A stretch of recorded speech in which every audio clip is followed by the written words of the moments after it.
state solution.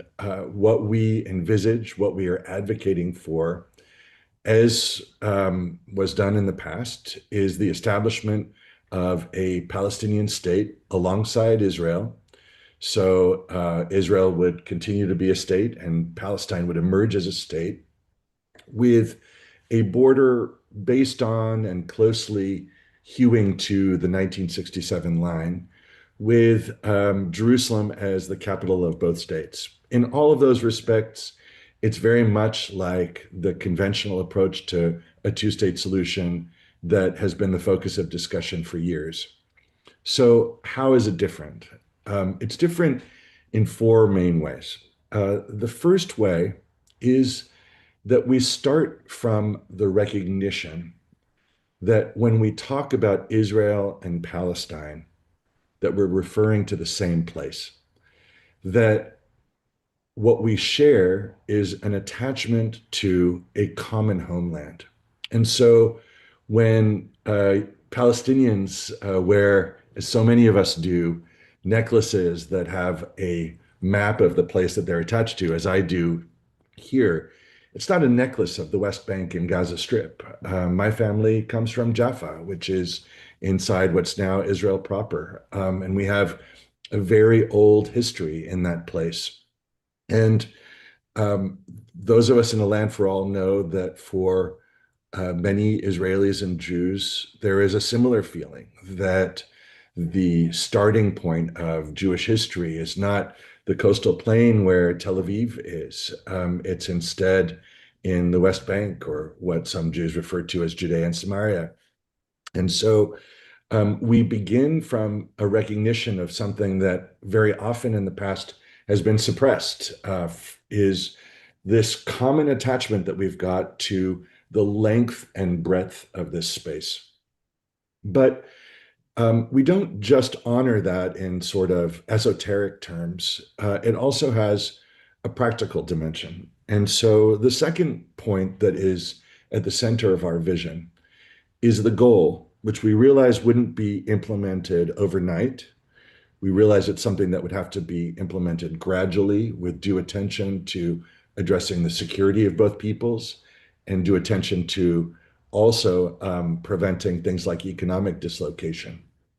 But the goal is the achievement for all Palestinians and for all Israeli Jews of freedom of movement and ultimately freedom of residence across all of the common homeland. And so what that means is, in practical terms, that someone like me, a Palestinian originally from Jaffa, could become a citizen of the state of Palestine, and would be able to vote in Palestinian national elections.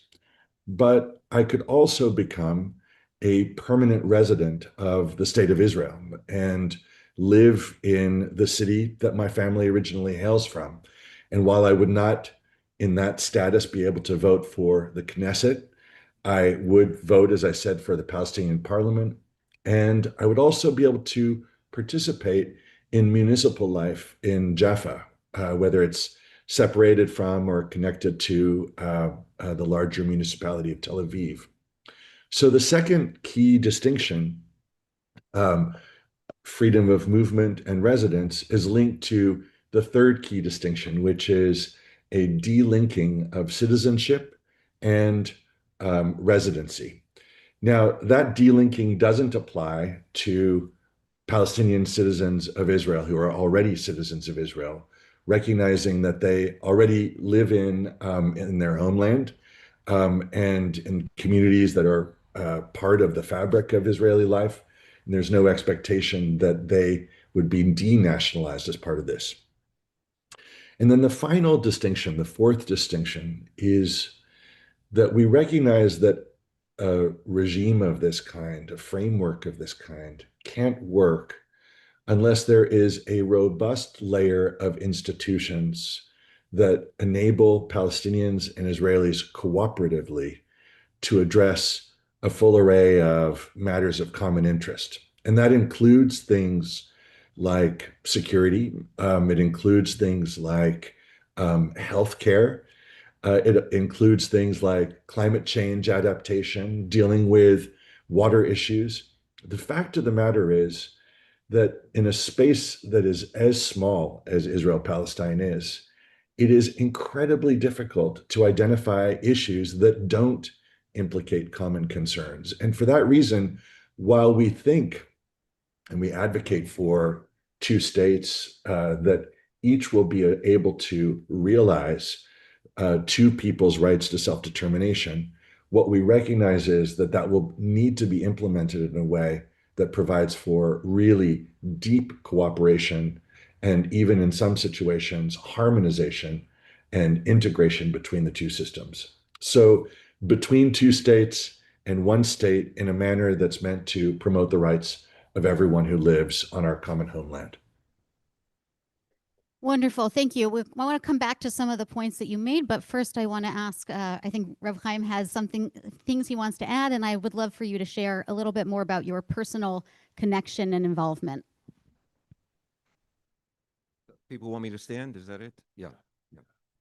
Okay, all right, so Omar, with your permission, I want to say this in maybe in more popular terms. First of all, to complete my thought that I began before about Judah Magnus.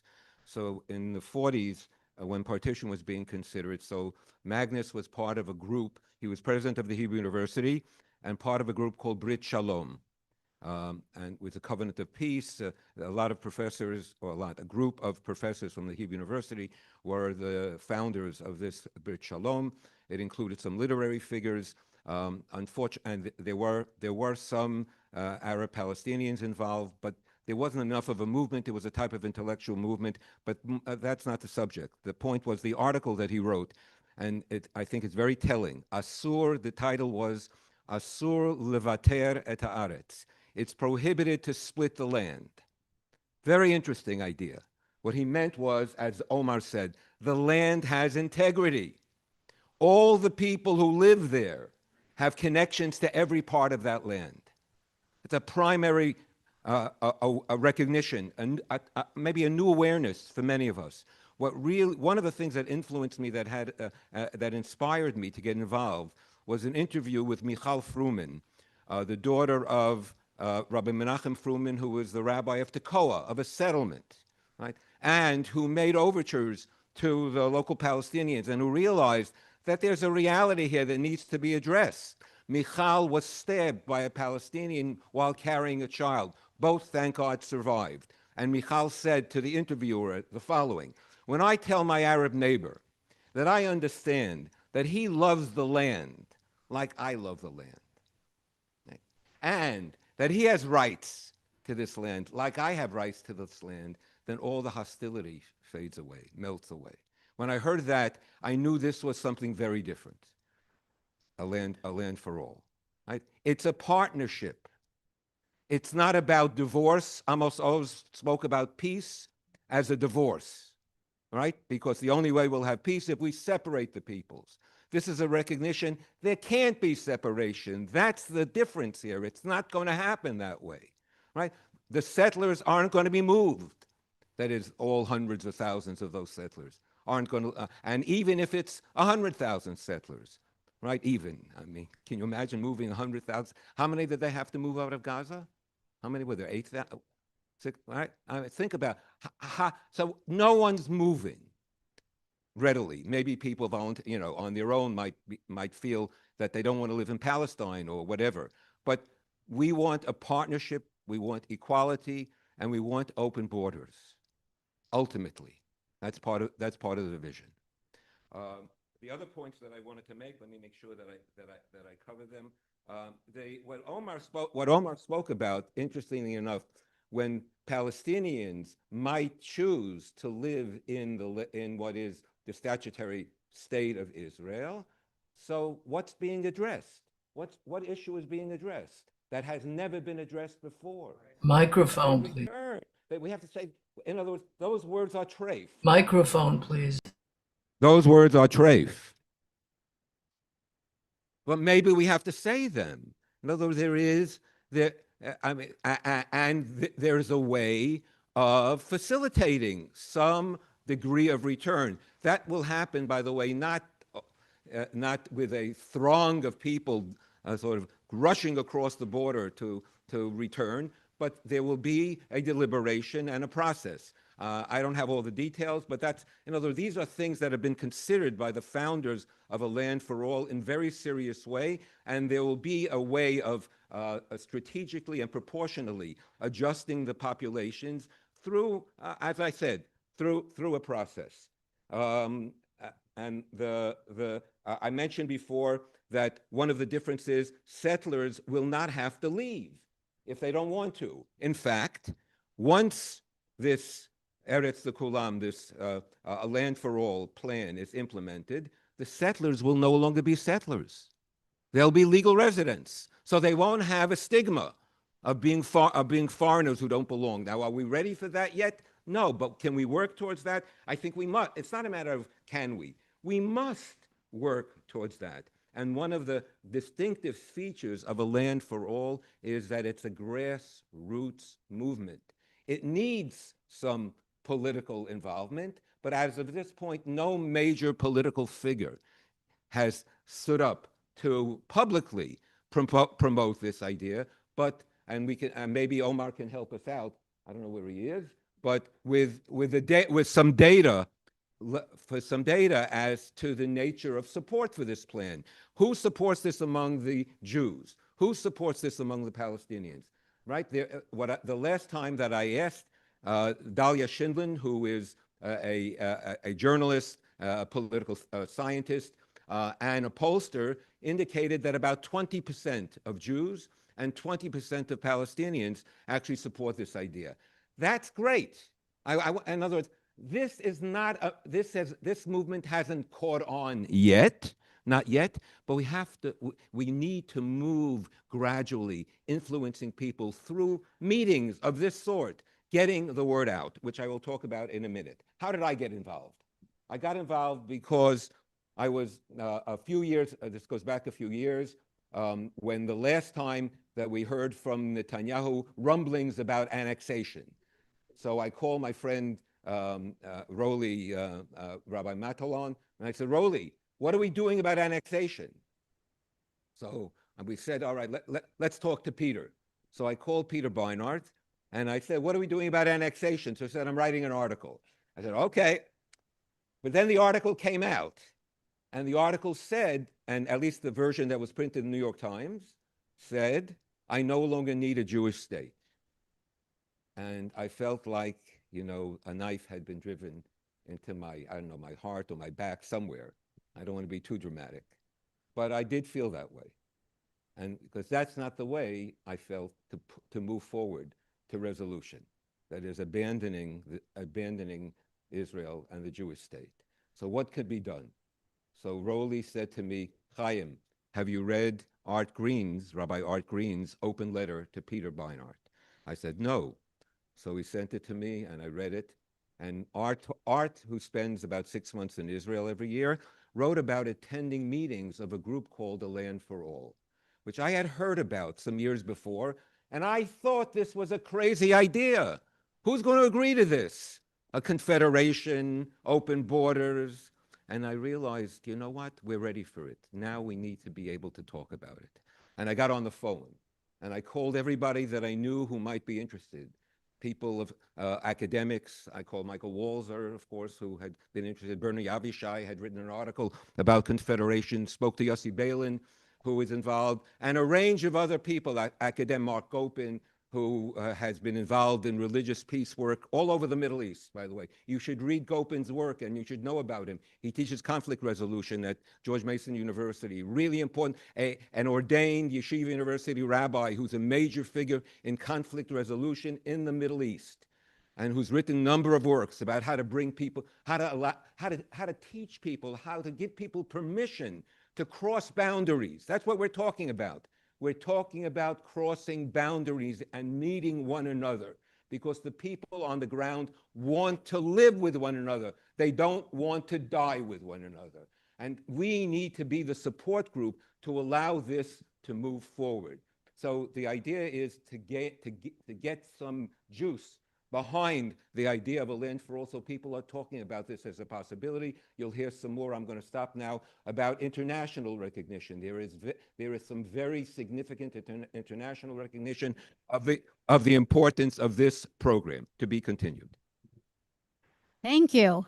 Could I ask whoever's running the Zoom spotlight Omar so that this is a lovely picture. Beautiful, fascinating. Yes, metamorphosis, transformation, but it'd be great to see Omar. There we go.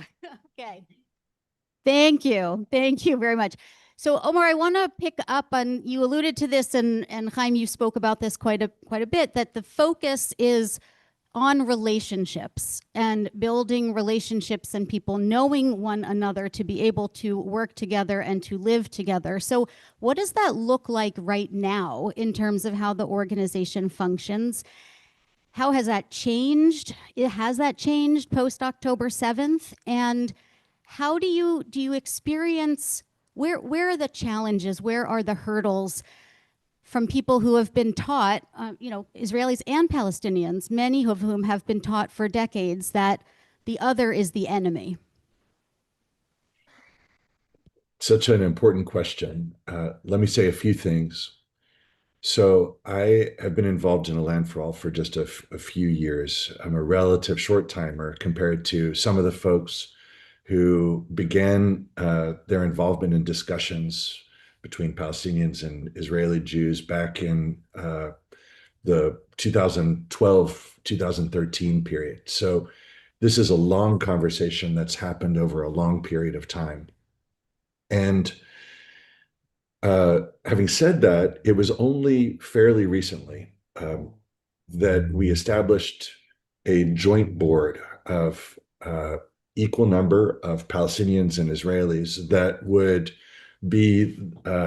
guide the organization both substantively and in tandem with our excellent executive directors in terms of process. We constituted the joint board in September of 2023, and we had our first meeting via Zoom on October 10th. And that first meeting was, for reasons that will be obvious to everyone, something all of us were incredibly worried about. We didn't know, following not only the massacre that had occurred on October 7th, but also by that point, the more than 1,000 Palestinians that had been killed in the military operation that had commenced right afterwards. We didn't know how people were going to react. We had already seen how organizations in which Palestinians and Israelis had cooperated were facing incredible pressures just in those few days. And we worried things would dissolve into acrimony. But what happened instead was that the conversation was not only civil, but profoundly empathetic. The members of our joint board showed solidarity to one another. They reached out to express grief. And I think in the months that followed, redoubled efforts to try to move towards something different. And so the question is why, to my mind. And I think that it's because it's a movement that's not built just on relationships. It's also built on values. It's built upon a commitment to equal partnership. It's built upon a recognition that unless we address the things that both peoples bring to the table in this moment, unless we address some of the kinds of things that Chaim pointed to earlier, Palestinian refugee right of return, the question of Jewish attachment to the places dear to Jews, whether in Hebron or in Nablus in the West Bank, how we grapple with all of these questions, rather than shunting those things to the side, through partnership, we undertook to address them head on. And I think that that's made all the difference. Now, over time, what we have been trying to build is a fully equal movement, and that has been difficult to do. And it's difficult to do for a lot of reasons. There is a lot more capacity on the Israeli side, and some of that is a function of freedom of movement, the fact that people can meet much more easily than Palestinians can on the West Bank. Some of that is also a function of power asymmetries, which cause many Palestinians to say, listen, what are we able to do to change in this moment? This is something that our Israeli colleagues need to press for. Our degree of agency is limited, but and it's also, I think, a function of emotion. You know, I mean, one of the really hard questions that we grappled with was whether to recognize publicly something that many in the movement recognize in conversations, which is that what has unfolded in the Gaza Strip is a genocide. So all of those things have been hard, but I think that what's kept us going, what I think has enabled us to not only remain together, but to grow exponentially as a movement over this period is that commitment to values. And let me just say a last thing about that, the growth, if I may. Chaim pointed to some of the polling data, and I want to say two things about this. The first is that what we're seeing in the polls is on the Palestinian side growth. If you think about the three segments of Palestinian life, it's an interesting breakdown. We see explosive growth for support in Land for All's vision among Palestinian citizens of Israel, some 52% of whom said that they support this vision. Among Palestinians in the Gaza Strip, according to the most recent poll, there's also been very significant growth. Now, 1/3 of Palestinians in the Gaza Strip support Land for All's vision, whereas it's contracted in the West Bank. And I think that it's contracted because of the growth of and the violence emanating from settlements. And so this is a really crucial thing that we have to grapple with, that our vision, which, as Chaim says, accepts the idea that Israelis would remain as permanent residents in the state of Palestine, that gets poisoned by the epidemic of violence that we see spreading, not only undeterred, but facilitated by the Israeli government right now. And I'm hoping that if there is a real effort to address that can shift among Palestinians in the West Bank.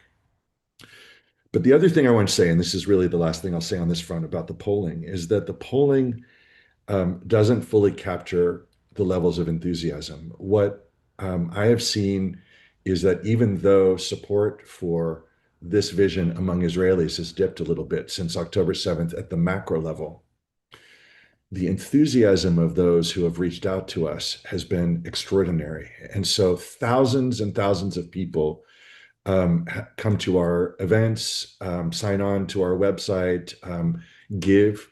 And their levels of enthusiasm, especially among young people, have really been energizing for us.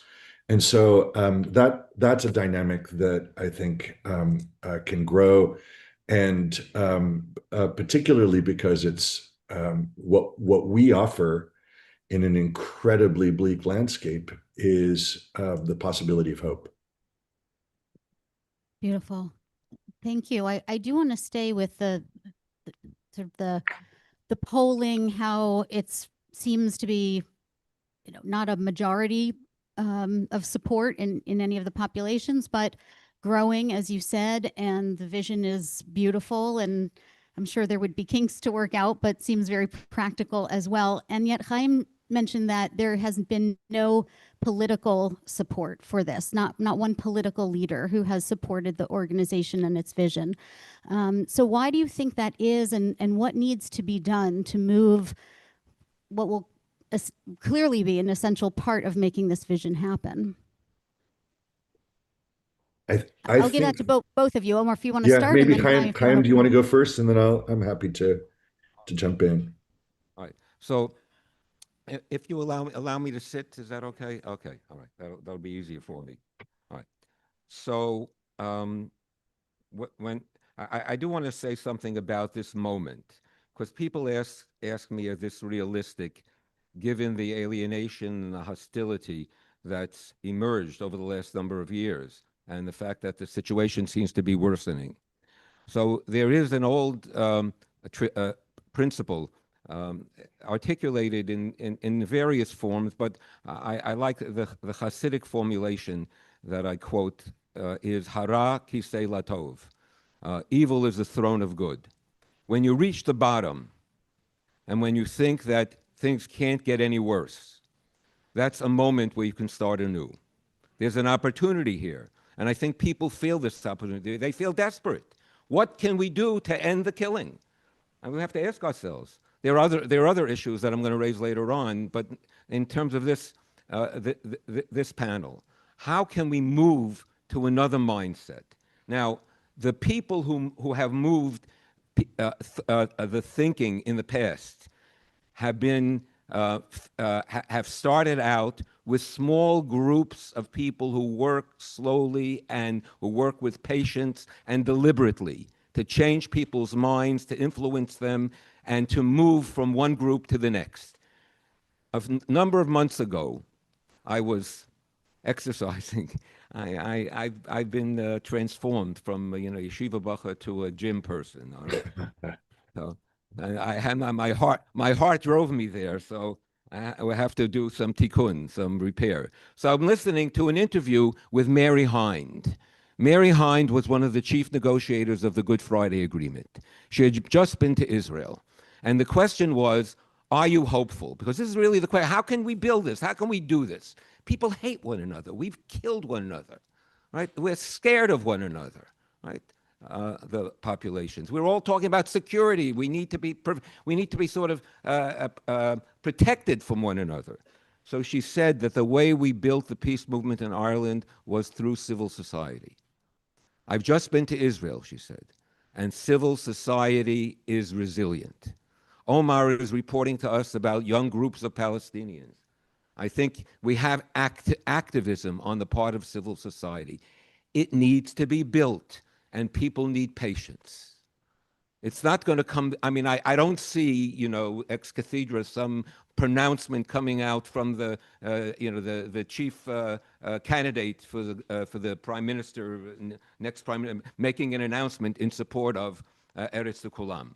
I don't see a Palestinian leader making an announcement for Eretz L'Kulam. By the way, one of the things that Eretz L'Kulam, a land for all, has struggled against is the anti-normalization principle that's been adapted by the Palestinian civil society movement. I mean, maybe Omar can comment about that. But that's an obstacle, because to talk to people who affirm Zionism is a violation of the principles of anti-normalization. Yet the conversation goes on. That's what gives me hope. The fact that people who are on the line, who are living the struggle and faced with violence, are meeting with one another and are deliberating about how to move forward. I have to say to myself, how dare I neglect them? They have a claim on me. Do you care about Israel? Do you care about the future of the Middle East? Do you care about the lives of Palestinians? That has a claim on you because you're implicated. We sit around here, we support this. America, Jews, whatever. What are we doing about it? I don't know how we can sit on our hands. I'm sorry to say that. We're responsible. We can make the change. That's what Mary Hind said. The people can make the change. We have to make appeal. We're going to talk about this. We have to make appeals to our leaders here in the United States. Synagogues need to be talking about this as an option, and need to understand, by the way, that one of the great features of a land for all is that it's a work in progress. That we know that our proposal, if it's adopted in some way, it'll have to be adapted. Right, and we're working on it, and we're always looking for more input to see how this partnership will work. But I think we should remember that when the United Nations voted for partition, one of the elements in the partition agreement was a sense of economic cooperation. And there was an awareness on the part of the partition agreement that the state of Israel, as it was being established, is actually dependent upon the establishment of a Palestinian state. They turned it down then, right? But now we're talking about that possibility as the only option to move forward. So this is, in many ways, from my perspective, I don't know, if Omar agrees, and not everybody is sympathetic to this formulation. This is a re-embrace of the very justification for the existence of the state of Israel. The justification of the state of Israel is alongside a Palestinian state, a Jewish state and a Palestinian state. So the future of a Jewish state is actually contingent upon the future of a Palestinian state. If we could look upon it that way, that each of us is dependent upon the other. That's one of the unique features of this, of a land for all. We recognize our mutual dependency. And for years, as I worked on campus, one of the challenges as a campus worker was the idea that the Palestinians were talking about justice. And justice was scary because from a certain perspective, justice meant we have to somehow repair the injustice of the past. What's the injustice? Well, the injustice from that perspective was the establishment of the state of Israel, right? Or because it required the banishment of Palestinians. So when I first started to read what A Land for All was interested in doing, and one of the principles of A Land for All was justice, I said it was like a gift. It is a gift. Because I'm able to use the language that we're committed to, because we say tzedek, tzedek tirdof. Are we pursuing justice? Now, here we have an idea of justice where there will be recognition, restitution, return, and at the same time, Jews who will be able to sustain their relationship to the places that they hold significant to themselves historically. So we have a picture that allows us to pursue these values, the values that Omar is celebrating, that this is not merely a political partnership, it's a values-based partnership. And words like equality, justice are words that we can use and we can struggle with. And we can each challenge the other about how we are living out these ideals. Thank you, Chaim. There's a lot in what you said that I want to come back to some of that. But Omar, I do want to hear first from you, your perspective on what is the political wall? What is the block? Sure. And what might be done about it? Or is there an opportunity that you see in the upcoming election? Right. So I think that there are different kinds of blocks on the Palestinian side and on the Israeli side. We've had conversations with political leaders in both contexts. Among Palestinian leaders, there's a recognition that there is a lot that's really compelling about A Land for All's vision. And one of the things that we tell folks who are in the anti-normalization movement, and I'll be clear, I'm not an opponent of boycotts, divestment, and sanction as a nonviolent way of trying to effect change. For me, that's not taboo. It's hard for me to see another way of achieving those goals. A topic for another day, perhaps.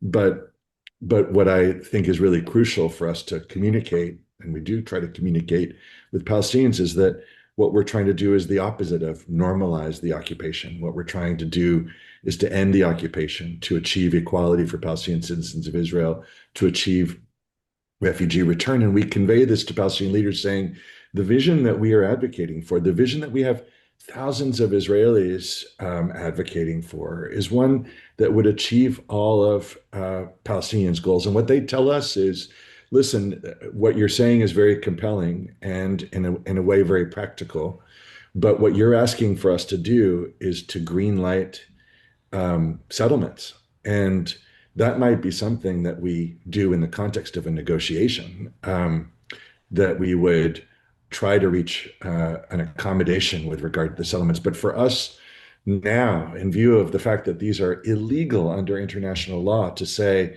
yeah, the settlements can stay, that's something, particularly in view of the fact that we've got an Israeli government that has no intention of making peace with us, that's something that we can't signal to the public. And I think among Israeli leaders, there is what we're grappling with is a, a difficulty that even on the left at this juncture, there is a real reluctance to engage the Palestinian question, the Palestine question, and to do it in a serious way, to speak about things like equality and partnership in this moment, after years of Palestinians being tarred as not a partner for peace. And after the horrors of October 7th, it's a difficult sell among some Israeli political leaders. But the approach that we've been taking is one that is both bottom up and outside in. We've talked a little bit about the bottom up piece, and one of the exciting developments over the last few months is that the largest progressive movement inside Israel, Standing Together, has embraced a Land for All's vision as its own. And we joked at the time that what that was kind of a vision without a movement for a movement without a vision. And what we meant by that was that what Standing Together lacked, even though it embraced this idea of equality inside Israel, it lacked a vision for where peace could go, what peace might look like. And the fact that we have joined forces with them and in terms of the vision is, I think, a really important development. And there's a lot of work being done to kind of build across the left in Israel and to build across civil society and Palestinians to build excitement about this. But what we're also doing is a lot of work with policy audiences, and that work has two main dimensions. So part of it is just advocacy work. So over the last year, couple of years really, we have become present in the policy space in ways that are quite extraordinary. Prince Zaid Ra'ad Al Hussein, who was the UN High Commissioner for Human Rights and who learned about A Land for All at a presentation a couple of years ago, became super excited about it. He leads the International Peace Institute, which is a UN affiliated think tank in New York. And through his efforts, the Elders, which is a group of former heads of state and the UN Secretary General and real moral leaders founded by Nelson Mandela and Jimmy Carter, they have embraced A Land for All's vision as their own. What we've seen is that when the international community came together in New York in the summer, last summer, July of 2020, I'm sorry, it was supposed to be June, it ended up being late July of 2025, that in front of all of the states, the two keynote addresses both highlighted A Land for All as a way of squaring the circle, providing a way of, on the one hand, realizing a two-state solution, but on the other hand, grappling with the realities on the ground that have seemed to foreclose its realization. And what we are getting is a lot of interest from a lot of quarters, from governments, not so much, I'll confess, in Washington, although we are gather on the Trump administration's radar for better and for worse, but certainly in Brussels, across European states, across in some of the BRICS countries, and we're really excited about that. I think the question becomes how we begin to make that shift back to influencing the conversation among political elites in Israel. And I think Chaim may be better situated than I am to talk about what Israeli elections, augure on this front. But I think what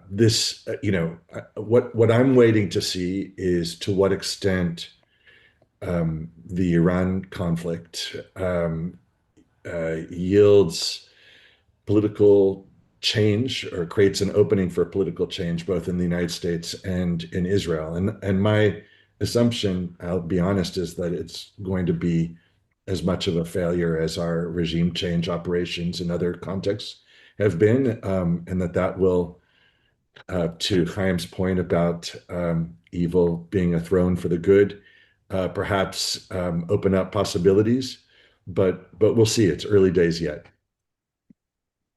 So you talked about the U.S. and international policy support, institutional support that needs to happen.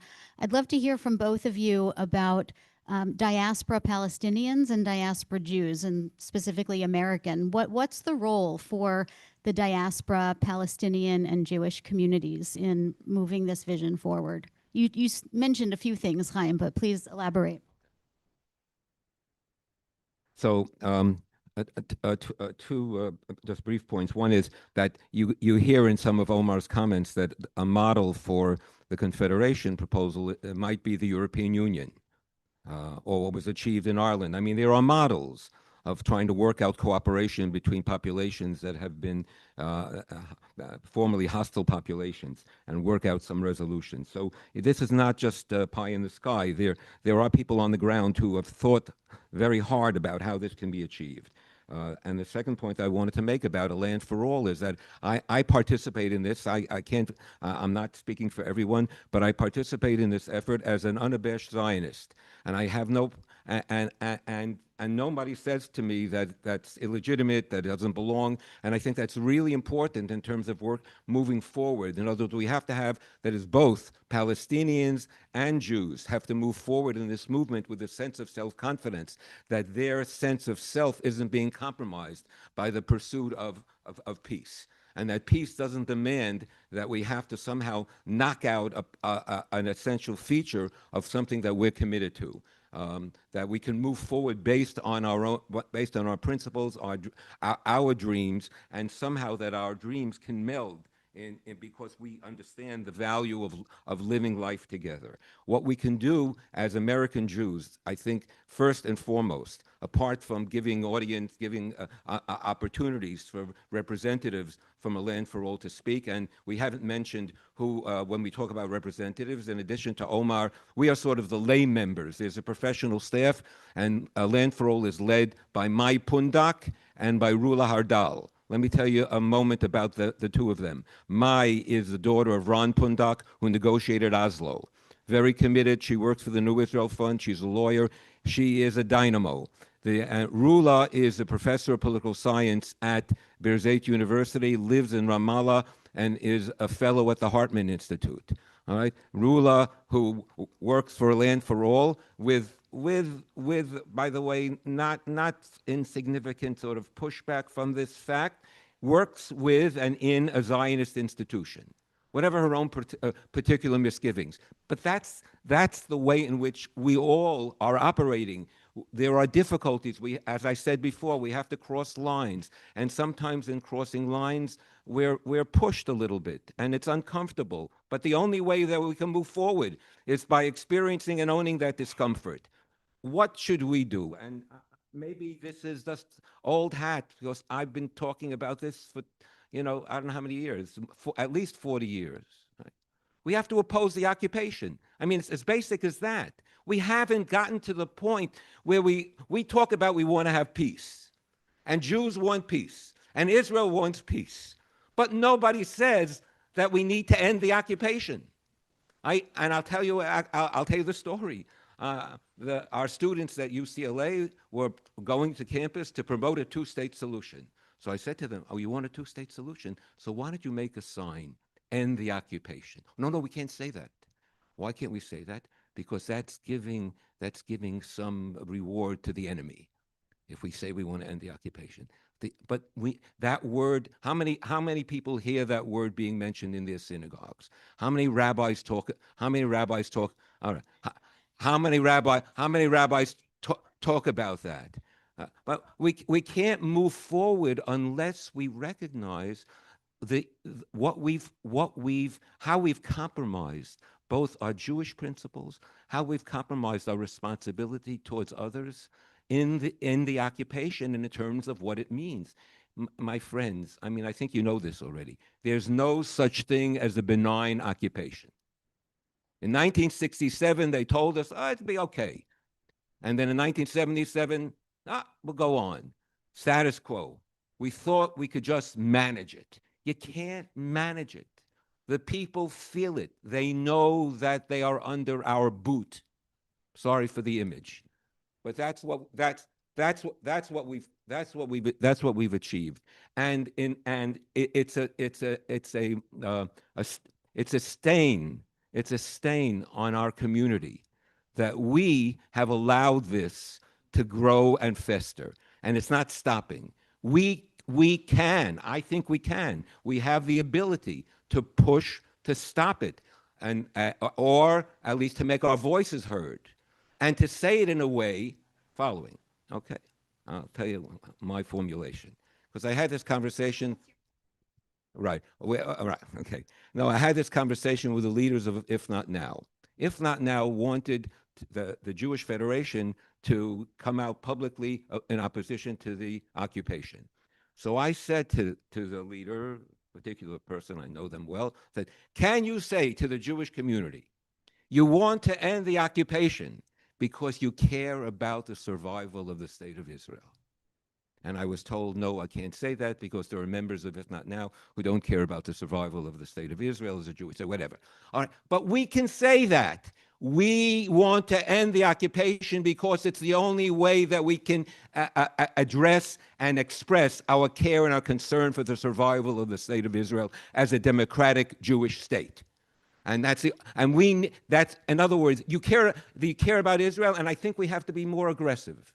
I'm a little more aggressive. The people who are in favor of sustaining the settlements and the occupation, I see them as the anti-Zionists. I see them as the people who are undermining the possibility for the survival of Israel. And we've never said that. We've taken a second-class position because we felt cowed by the authentic loyalists in our community. Those loyalists, okay, I'm done. You have a lot to say on this, clearly. And there's a lot more to say about what that means and our participation in that. But I would love to hear from Omar. What is the Palestinian? I'm going to ask you this, and then we'll take some questions from the audience. What is the Palestinian diaspora's role in achieving this or moving forward the vision of a land for all? So the pushback that I get from my friends and relatives in the Palestinian American community is, why should we be talking about the future when the present requires such urgent attention? What they say to me is we need to be fighting against a genocide that is continuing. We need to be fighting against ethnic cleansing that is happening every single day in the West Bank. We need to be ensuring that basic human rights are achieved. And they ask, why are you spinning this sort of dream of a solution that feels a little bit far away? Now, the answer that I give is that we've got to do both at the same time. My colleague, Zaid Hussein, whom I referred to earlier, talks about how when you build a bridge, you don't just start from one side and build all the way to the other. You start from both sides at once. You've got to build it from both sides. And that is both because it goes faster that way, and it's so that you don't take steps in the early part that prevent you from finishing the latter part. And I think that that's a really crucial insight as we think about how to build a bridge to the kind of future we're trying to construct here. And so I think that the key challenge with Palestinians is helping them see the way that building the far side of the bridge can facilitate doing the things that need to be done in the present. And to be honest, I think enabling them to do that will turn to some extent on what groups like Smol Emuni do in the present. The greater the extent to which Palestinians in diaspora hear from their Jewish counterparts a commitment to the kinds of values that we've been talking about, I think the safer they'll feel taking risks in favor of peace. And And I'm talking not just about political risks, but emotional risks. Hoping is an emotional risk, and it's a particularly challenging risk when over the last few years, every single morning's Twitter feed is an assault on your heart. And I think folks need to recognize how crucial it is for these two communities to be thinking of one another as we think about the kinds of things that we say in this moment. The last thing on this front, though, is that I also really believe that it's a gift in a way that we've got these two diasporas, that we have folks who have the experience of living in liberal, multicultural places, living in contexts where norms allow us to live alongside each other. I mean, my upstairs neighbor in my house here in San Francisco for several years was an Israeli, and we, planted a lemon tree in the back together. We also argued a lot, but we could live as equals in this place, and that experience is an important thing to remind folks of who are dealing with a very different daily experience in Palestine, Israel. So I think we don't only have a role that we can play. I think that we have a unique role that we have to play in this moment. Thank you. All right, we'll take a couple of questions. All right, I saw hands here. And we'll do what we did this morning. We'll hear a couple of questions and then we'll turn it over to Chaim and Omar. The microphone doesn't stretch all the way. Just because the folks on Zoom need the microphone to hear it. Okay. You had said that this is somewhat of a lot. I don't want to touch it though. Okay. You had said that this is a long-term vision.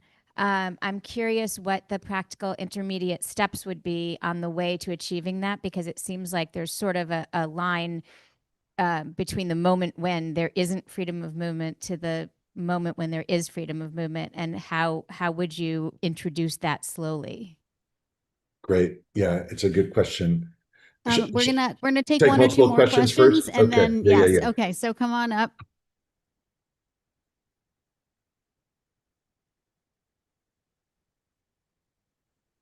So I am a long-term supporter of the two-state proposal, but this is a very interesting variation thereof. But I'm wondering about the reality of Israeli society, where even Israelis who are supportive of a two-state proposal are really uncomfortable of the idea of a Palestinian Arab family renting an apartment in their building. And that, I think that's just the way life is. And how does one go beyond that? Thank you. Thank you. Let's take a question from someone in the Zoom. I know folks have been sending questions to Benjamin. Yeah. Yes, so thank you very much. We have a question on the Zoom, and I'm just going to adjust the wording a bit, but saying that the Good Friday Agreement is a reassuring success story. Also, you mentioned the European Union as an example, but there's also the worry that instead of one of these visions, what happens if a solution becomes more like Yugoslavia? So how do you prevent something like that? Okay, thank you very much. We'll start with those three, and then we'll see how our timing is. We're going to go over by a few minutes since we started late. Go ahead, Omar. Okay, great. In terms of immediate steps, I think that a really important place to start is with a commitment to principles. It may be that it takes time to achieve a lot of what we are laying out there, but I think it's really important for us to start off, particularly in public advocacy in contexts like this, by saying, unapologetically, to use the word from the T-shirt of the gentleman who asked the second question, unapologetically, we stand for equality. Unapologetically, we recognize that this single space is a space across which Palestinians and Israelis, not just Israeli Jews, must have freedom of movement and residence. That's something that we don't have yet. That's a clear statement of what needs to happen. And I think that the greater the extent to which that gets shrouded not only in advocacy and civil society organizations, but gets fortified by commitments by government saying this is the goal that we are moving to, I think that that's really important. Having said that, I think that what we're also giving some consideration to is how you begin moving toward a framework of this kind, even in the immediate term. And so some of the kinds of things that we are looking at include, for example, how you take what is a very successful health system in Israel and begin to extend its reach so that Palestinians in both the West Bank and the Gaza Strip can benefit from it, recognizing that it's not only in the Palestinians' interest for that sort of step to be taken, that if what you are trying to do is to create a prosperous place where every person feels healthy and safe, that sharing resources like access to one of the best health systems in the world is a good way of achieving that. And it's also a good way of ensuring that people don't move because what they're trying to do is achieve better access to health benefits in the context of our framework. So part of what we are trying to do is to think about the immediate steps that can be taken, intermediate steps to build a bridge of that kind. But I do think that values at the beginning are important. In terms of the point that was made about changing how people think about neighbors, I think it's a really challenging thing. It's true that Israel-Palestine is one of the most segregated places on the planet. And it is segregated in part by law and is segregated in part by people's personal preferences. And I think that what we are trying to do is to do two things at once. Number one, to build a framework that is premised on equality and that makes discrimination unlawful. And there isn't currently in Israel, in its basic law, a commitment to equality. And that's something that to our minds would have to change within a confederal framework. A land for all doesn't work unless Israel embraces the idea and ideal of equality, even if it's something that has to be worked toward. But what we also recognize is that folks like to live with people like them. And so one of the things that we have been giving some thought to in the context of a research project that I'm co-leading at University College London is how do you allow for a measure of autonomy for communities, for self-community policing, and for certain kinds of community norms in the realm of language instruction and religious instruction to work. What can be done to make places where there is a strong sense of ethnic community continue to thrive in this context? And I won't pretend to have easy answers to that question. I think there is this difficult line to walk between anti-discrimination norms and the desire to maintain group identity and rights. And I think it's a constant thing that we're going to be grappling with for the next century. But I think that what we're finding is there's space for both. Last thing in terms of other agreements, I think part of the reason why the Good Friday Agreement turned out to be, was a success when it came, even though if you look at a lot of the scholarly literature from the 1980s, what you saw was people saying, there's no way that we are going to be able to move forward. This is an intractable conflict. And you were saying it's intractable because the unionists don't want to shift. And those who are advocating for Northern Ireland remaining in its union with Great Britain. What produced a real shift in that context was the fact that the defaults changed. The Unionists, because of a shift in law in the UK, the Unionists realized that there were that if they didn't negotiate because of this shift in law, that they may end up with a worse deal than they had in the present. And this is a longer story than I can properly tell in this context.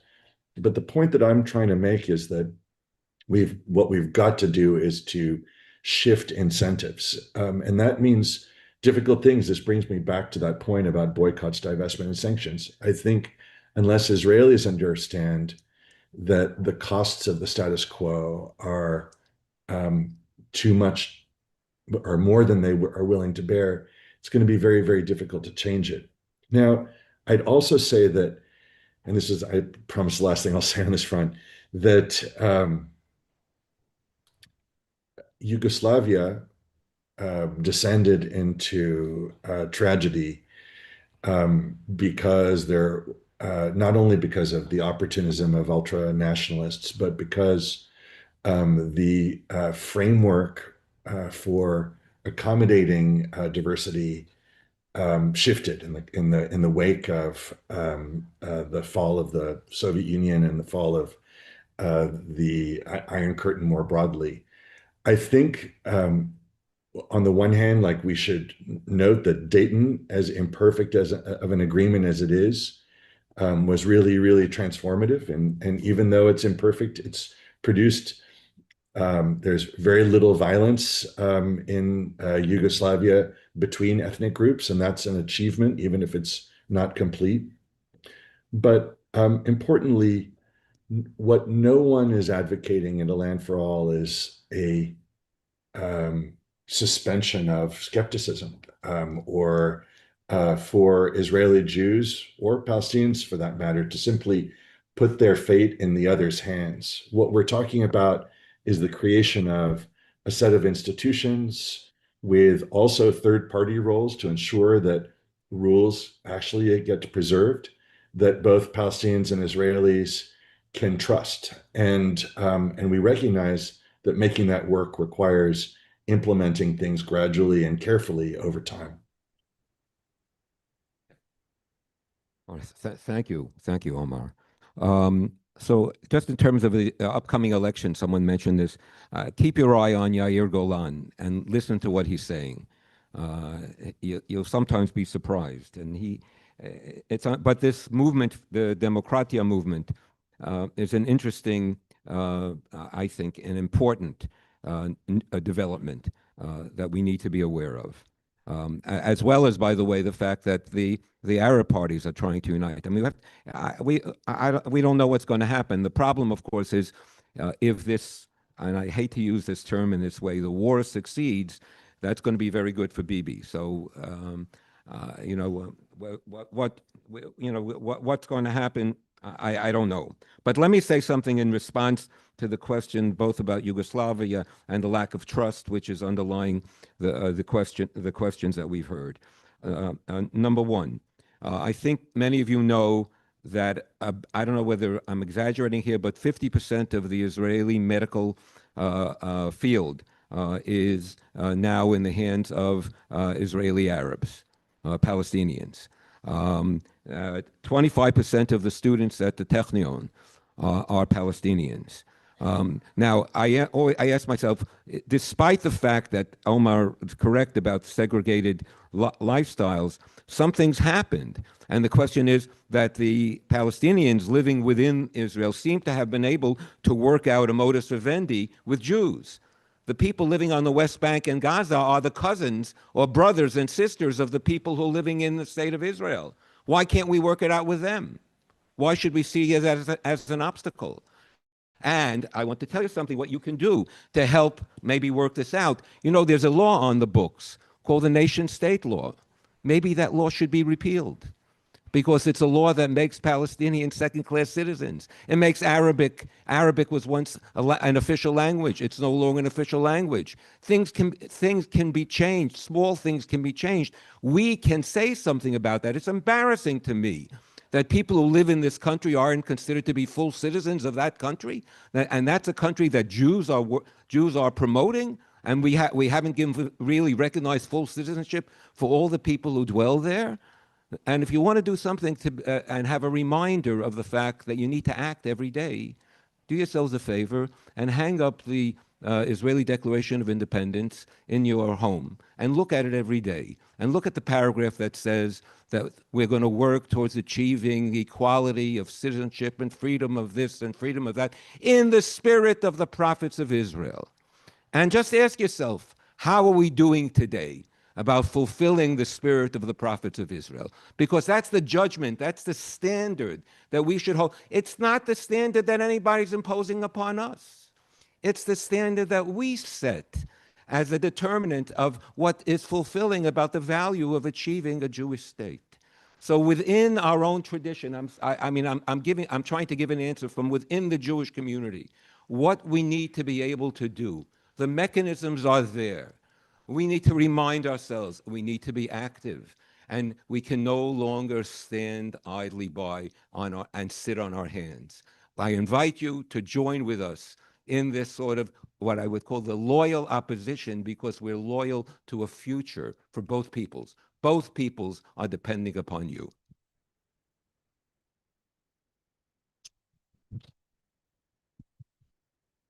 That is, I think, the perfect, inspiring place to end. Thank you so much, Omar Dajani and Rabbi Chaim Seidler-Feller, for your words and your wisdom and your charge to us.